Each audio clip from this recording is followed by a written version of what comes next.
Las temperaturas han disminuido, evidentemente la contaminación también ha aumentado. Usted ha debido respirar aire a tempranas horas y es distinta la sensación.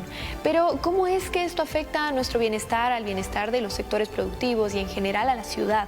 Vamos a hablar acerca de este tema junto al licenciado Jaime Ponce. Él es ambientalista. Para nosotros es un placer recibirlo. Muy buenos días. Muy buenos días y agradecido por la invitación.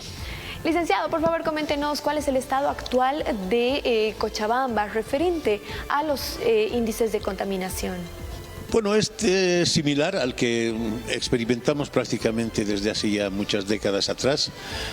Inicialmente en esta época suceden algunos factores climatológicos que hacen que por diferencias de temperatura de la atmósfera, Cochabamba, por ser un valle, se convierta en un bastión que atrapa prácticamente todo el dióxido de carbono que va generando las actividades que se van desarrollando particularmente en todo el eje conurbano, que ha copado prácticamente todo el territorio de lo que conocemos también como el Valle Central. Y a todo esto también se suma la época de chaqueos, ¿no? Muy posiblemente se registren incendios forestales. Bueno, sí, lamentablemente parece ser que este año también va a ser un año que a nivel nacional y vamos a recibir esos efectos en Cochabamba, como sucede sobre todo por vientos que vienen desde el trópico. Lamentablemente este año también se van a dar incendios de importante envergadura como las de años anteriores. El informe de la Fundación Tierra reporta que el 2024 se han registrado 12.5 millones de hectáreas de devastación absoluta de la riqueza forestal del trópico, y esto va también a influir en lo que va a ser la calidad del aire en Cochabamba, con ese efecto de retención que tiene nuestro valle y que afecta directamente nuestro sistema pulmonar, nuestro sistema gastroenterológico, ¿no? Evidentemente, uno de los temas que más preocupa actualmente es la calidad del aire que los cochabambinos estamos respirando. Pero además a esto se atribuye también el parque automotor que hay en Cochabamba. ¿Eso tiene incidencia? Por supuesto. En Cochabamba tenemos una altísima generación de dióxido de carbono, que es generado fundamentalmente por el parque automotor, ¿no? Uno de los registros más altos se ha dado que, siendo de 30 microgramos por metro cúbico lo normal, en Cochabamba se llegan a registrar anualmente 73, es decir, 3 veces más de lo que debiera ser normal y de lo que no significaría un efecto en nuestra salud. Pero estamos realmente afectados por ese parque automotor, que además está caracterizado por dióxido de carbono generado por mala combustión de los automotores. Es decir, nuestro parque automotor es absolutamente obsoleto y eso es lo que está causando esa contaminación. Licenciado, ¿cómo se puede prevenir la contaminación atmosférica, la contaminación del aire? Bueno, con políticas integrales, ¿no?, que prevengan esta situación, políticas integrales que tienen que venir desde los 3 niveles del Estado, pero particularmente de la gobernación, que es la autoridad ambiental supuestamente del departamento, y los municipios. El aire, el oxígeno no reconoce fronteras municipales, ¿no es cierto?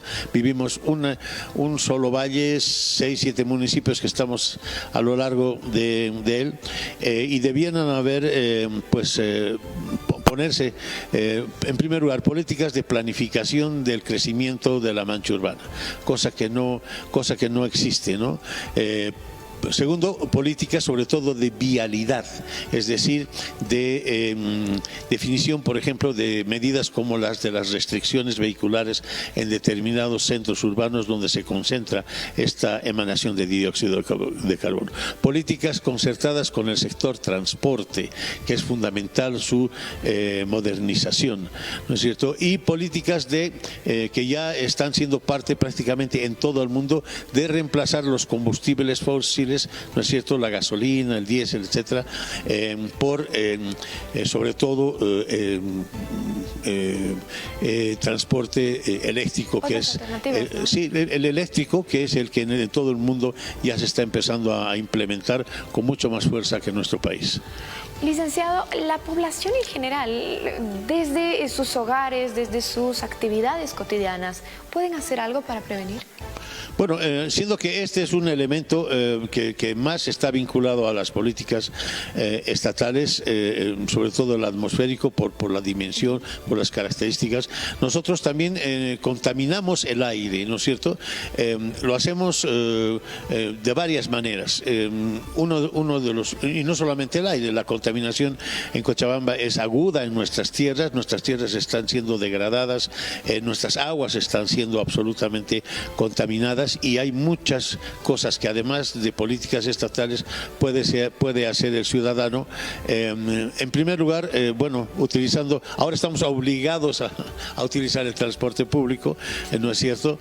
Eso quizá nos entrene un poco más a ser menos cómodos en esto de tener una movilidad y utilizarla para absolutamente todo. Pero hay otros elementos. Por ejemplo, voy a poner un ejemplo que vale para muchas cosas, es decir, la basura y la contaminación de nuestras aguas, la degradación de nuestras tierras y las épocas de sequía. En las épocas de sequía, todos estos contaminantes se elevan. Por ejemplo, a lo largo de todo el río Rocha, se elevan hacia la atmósfera cuando hay épocas de sequía y vienen vientos fuertes. Todos esos efectos contaminantes, por ejemplo, el de las heces de los perritos, de nuestras mascotas. Creo que muchos tienen mascotas en sus casas. Y las tienen en la calle. Es decir, Cochabamba debe ser uno de los de las ciudades más densamente pobladas por canes en todos los barrios. Usted no puede pasar absolutamente ningún barrio donde no existan canes en las calles. Esto es algo peculiar, particularmente en Bolivia. Debe ser uno de los más altos del mundo.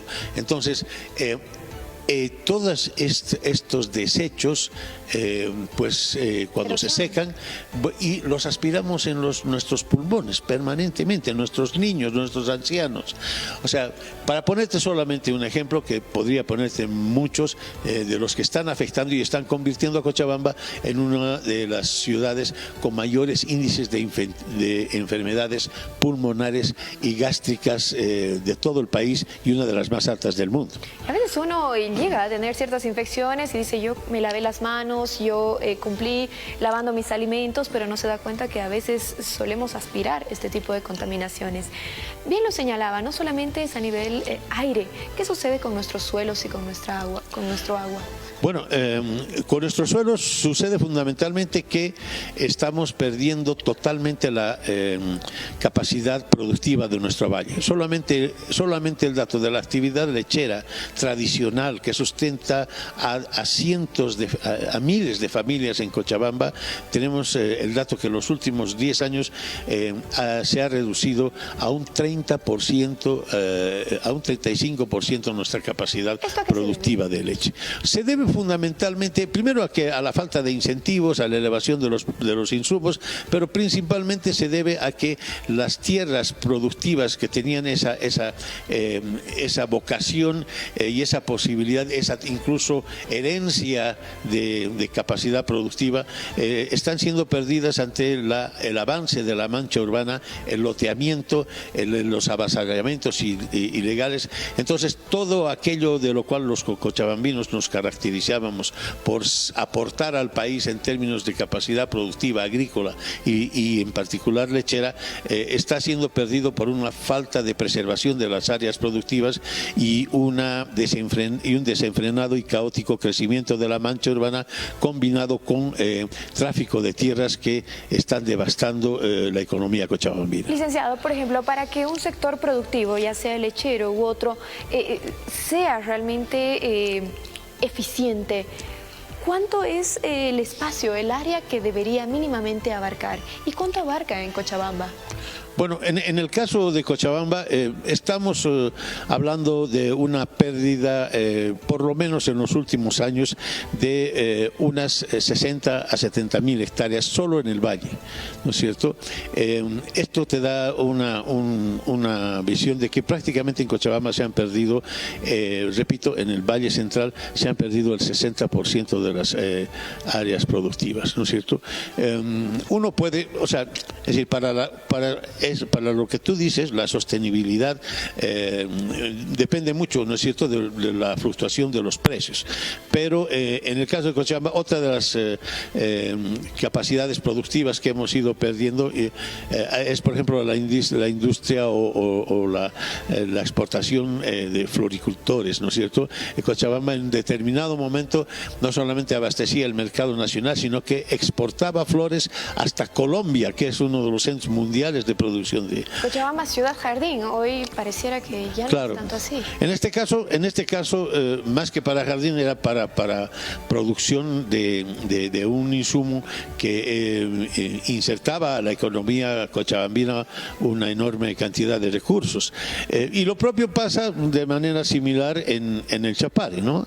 En el Chapare también la ampliación de la frontera agrícola cocalera ha ido arrinconando a todo lo que antes en Cochabamba era la producción bananera, la producción de cítricos, que aún sobrevive porque tiene buenos precios en el exterior, pero que está también perdiendo su capacidad de ser extensiva y poder abastecer a los mercados externos que requieren de volúmenes bastante grandes para poder ser sostenibles. Licenciado, estamos ingresando a esta época que podríamos decir que es la más conflictiva si hablamos de cuidado medioambiental, ¿no? Se vienen los chaqueos, época también de San Juan, hay muchas personas que aún continúan con prácticas que hacen mal al medio ambiente. Para concluir la entrevista, ¿cuáles son las recomendaciones a la población en general, pero también a las autoridades?